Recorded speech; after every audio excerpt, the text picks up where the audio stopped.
Taking care of babies can be a challenge, especially since they can't communicate their discomfort with words. Parents do their best to ensure their children's comfort and safety. But what happens when a product you trust to be safe ends up causing your child pain and distress? That's exactly what happened to Gabriella Yates.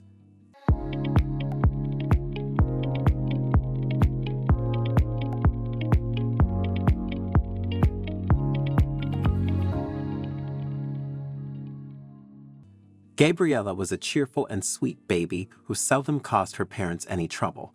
Born 5 weeks early, she was considered a premature baby. Premature babies don't have the opportunity to fully develop in the womb, which makes them a bit different from full-term babies. Their immune systems tend to be weaker, requiring extra care and attention. These factors make parenting even more challenging for Gabriella's parents. Her parents, 33-year-old Lee and 29-year-old Michelle Yates, were overjoyed to be parents and didn't mind the additional challenges. They understood the demands of caring for a premature baby and did everything they could to ensure her safety. Gabriella was growing well, although she was much smaller than other babies her age. This didn't concern her parents, as her health was the priority.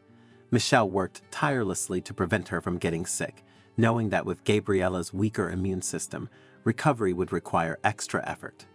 Michelle researched thoroughly and only bought highly recommended products for her baby, even if they cost a little extra. One day, when Michelle noticed that their diaper stash was running low, she went to restock. Babies go through several packs of diapers in just a few days. It's simply hard to keep up. She bought 2 jumbo packs from the supermarket near their home in Liverpool, so they wouldn't run out as quickly. When they finally ran out of diapers at home, Michelle opened one of the new store-bought packs.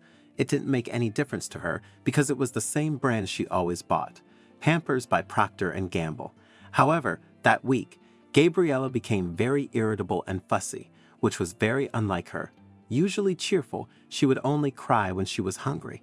But during that period, she cried all day in discomfort and simply couldn't be consoled.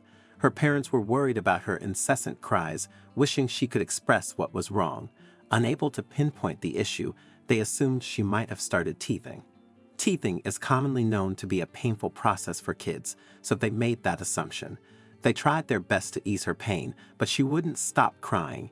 Since there's little a parent can do to ease teething pain, they still decided to take her to the hospital to get a doctor's opinion because her cries were unbearable. Before they could make it to the hospital, something horrific happened. While Michelle was changing Gabriella's diaper one morning, she noticed a brown patch in the soft interior of the diaper. She touched the spot and felt a sharp, pointy object. The 29-year-old mom was terrified and screamed so loudly that her husband rushed into the room. She explained what she had found, and they both agreed it was strange to find something sharp in a diaper that was supposed to be made of soft, comfortable materials. Michelle opened up the diaper's interior and discovered that the sharp, pointy objects were rusted bits of metal. How could they have possibly gotten there? She thought they must have entered during the packaging process. Michelle suspected that if one diaper had metal in it, the others might as well. So she and Lee checked the surface of the other diapers in the pack, and their fears were confirmed. Every single diaper contained metal bits. The rusty metal pieces were tightly fitted into the core of the diaper as if they had been placed there intentionally. She was furious because she realized that the metal bits in the diaper had been the cause of Gabriella's constant crying. They had been in every diaper Gabriella had worn that week, causing her significant discomfort. She quickly checked her baby's bottom and, to her horror, found several red cuts and scratches where the metal bits had torn her baby's soft skin. Imagine how horrible she must have felt to realize that the product she'd had trusted was the reason behind her daughter's discomfort. Michelle felt devastated, blaming herself for unknowingly causing her daughter's pain. Gabriella was rushed to the A&E unit because her parents feared that some metal fragments might have been embedded in her skin. On their way to the hospital, Michelle was lost in her thoughts, worried about her little girl. She wanted to know if her daughter had developed an infection or any illnesses from the injuries, but she was also scared of what the doctors might say. She didn't even realize when tears started streaming down her face until her husband held her hand to console her. Fortunately, the doctors found no metal fragments and only treated the wounds caused by the metal. The parents were still in shock. Lee Yates, Gabriella's father described the horrible experience in a statement. "We were absolutely outraged and shocked that this had happened. You put trust in these big companies, especially when dealing with intimate hygienic areas, and you expect things like this to be checked and go through quality control. What makes matters worse is that my daughter was born 5 weeks premature and had a low immune system, so having a dirty piece of metal scratching at her bottom could have given her septicemia." Septicemia, the body's extreme reaction to bacterial infection, can be life-threatening.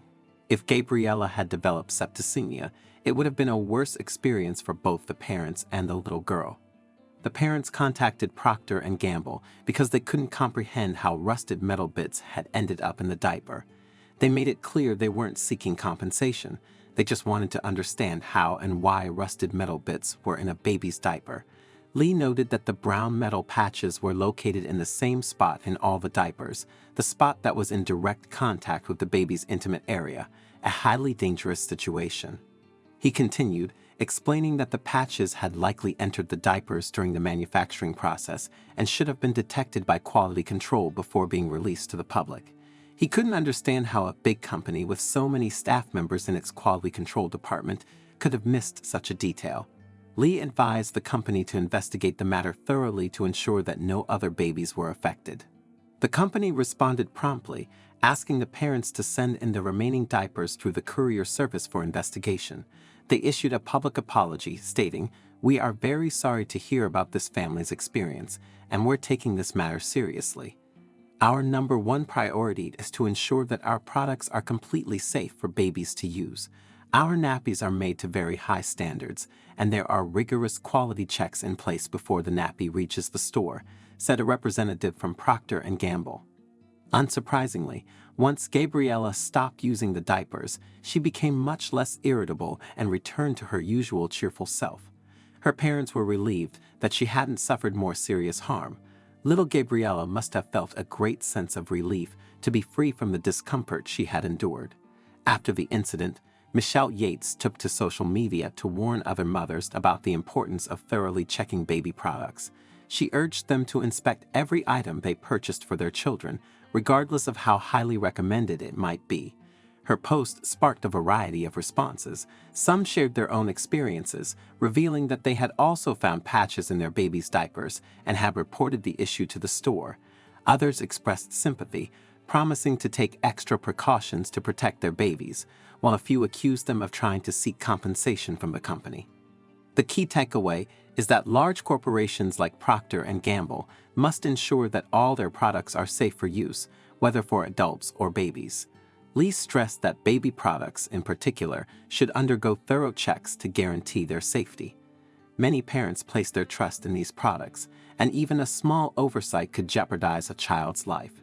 I hope they see this as a wake-up call and take action to prevent it from happening again.